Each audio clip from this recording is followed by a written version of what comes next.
Welcome back, riders, to the C Morning Show on C. Today, we're still having our discussion with Dr. Andri Espekaje, FAPM from OMNI Hospital, continuing our conversation amidst the mental health during the pandemic. Our last question was regarding the stress that occur on those patients that is isolated, Doc. Now, how could those patients manage the stress in isolation? How could they just, conceive themselves from being stressed during their isolation and recovering time from the COVID-19? So many, researchers and physicians with mental health issues background, they are asked to do their daily life every day, their daily life. If there is no symptoms or asymptomatic COVID-19 patients, they can do a lot of things. I think because they're just in the room, and then they can do things like we're still working, chat with with families, and also some exercise, and then also supporting themselves with the good foods, or vitamins or things like that.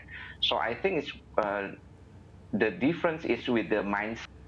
When we are still in the isolation, and then we feel very lonely. That's why some of us is very affected mental health problems when we are in the pandemic era. But not so many also, they have still, okay, I'm working at my home now, and then it's very happy to see children and also my wife every day. For the other person, makes out just stay in the in the room or in the house now.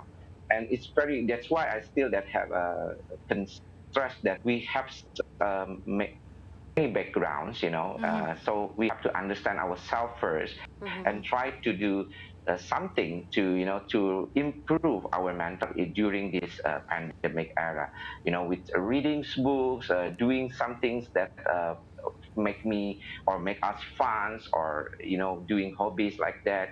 It's a very simple, but I know it's not easy to do for some reason, for people who have a severe or maybe moderate terms of kind of like a COVID-19. They have difficulty in breathing, they cannot exercise, do well, and then it's very, very different the persons has. Right.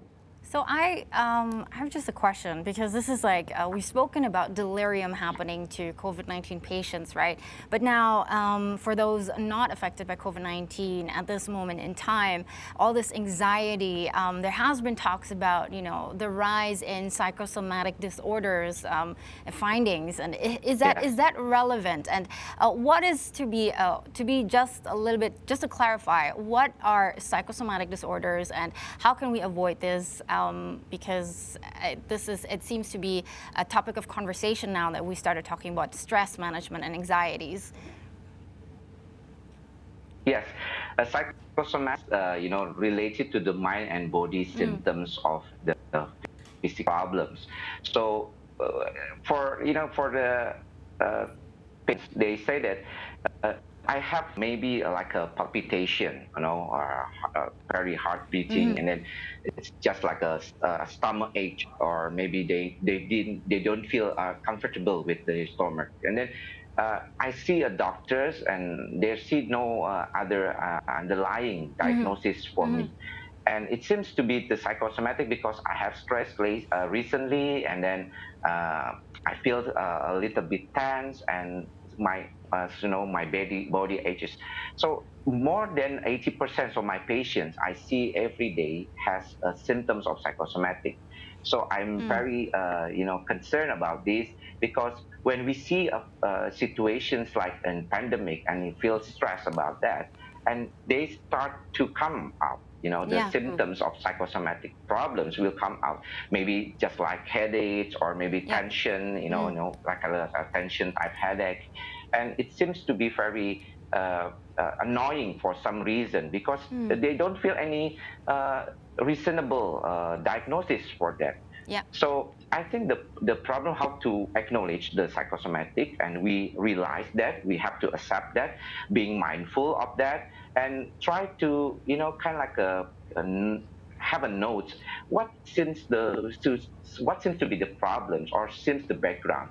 I know some people say that, oh, I'm very busy, I don't have any time to, being mindful, or but no, it's Yeah. just like an daily life, activity. So you have to be mindful in your work. Have to be mindful in your and in your kind of exercise or eating. Yeah. And for some reason, I think I have to stress that we have to limit our exposure to social media or to the news. Kind of like Right. maybe 1 hour per day. Not so Right. many. Use your time to just get the information because it's too crowded, and then too much information will kill you, I think now. Exactly. Now, Dr. Andre, one of the keyword that you had just mentioned, and I think that is just a perfect keyword for the year 2021, and that is being mindful. Yeah. Now, how could one, though, be mindful and, not becoming the psychosomatic if because of the pandemic they had to lose their job, or even worse, and when they lost a loved one because of the virus itself? How could they really gain, and manage their emotions, throttling throughout all those unfortunate events that happen in their lives? And sometimes one can have both, lose a job and also lost a Yeah. loved one. Yeah. Yes, so many people, also patients, say it's very easy to say to you that it's very it's how to to practice mindfulness. Yeah. But I think in our society with the very strong spiritual and religious background in Indonesia, uh, the technique of mindfulness, it's all in all religion in Indonesia. It's just like kind of how to manage our surrender. It's just like Surrender. being ikhlas in every or in every way we see that the sin that being mindful of that. So I think when we see that when we have to do our works, being mindful in our work is we have to concentrate, right, in Yes. our works. They consider that some of the patient with confusion, and they seem that very, I cannot concentrate now, having delirium. No, it's not having delirium if you cannot concentrate, Yeah. and you're still young, and then you are in a healthy state of mental health or physical health. It's just because you cannot concentrate because you are not mindful of the work.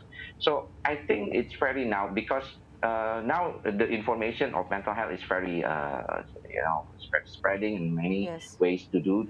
But mindful is the basic. It's just Yeah. this to see the way it is. And it's just like that. What we see that this is the crisis. I know that this crisis will end because no one is longer forever. So it seems to be how to manage, because when there is a hope, there is a way. That's a very classic and cliche, but it is true. So when there is a hope, there is a way.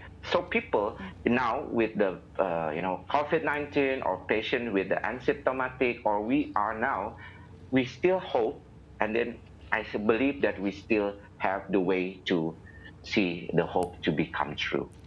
Well, Right. that's a very, very important keyword you've both mentioned, mindfulness, to be the surrender. I love that term, though, because I think that was one of the biggest lessons in 2020, because all of our plans and expectations went down to the drain. So we have to be able to be mindful and surrendered and accept the reality as it is right now. But here's an interesting question.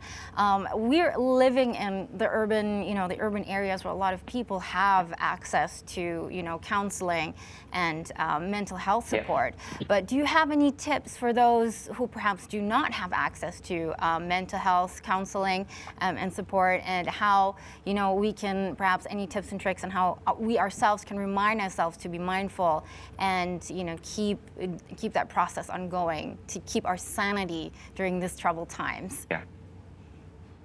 Yes, in Indonesia, when we don't have any access to the mental health, facilities in the rural area like that, the support systems based on the community. So Okay. I still believe that our community still have some kind like that.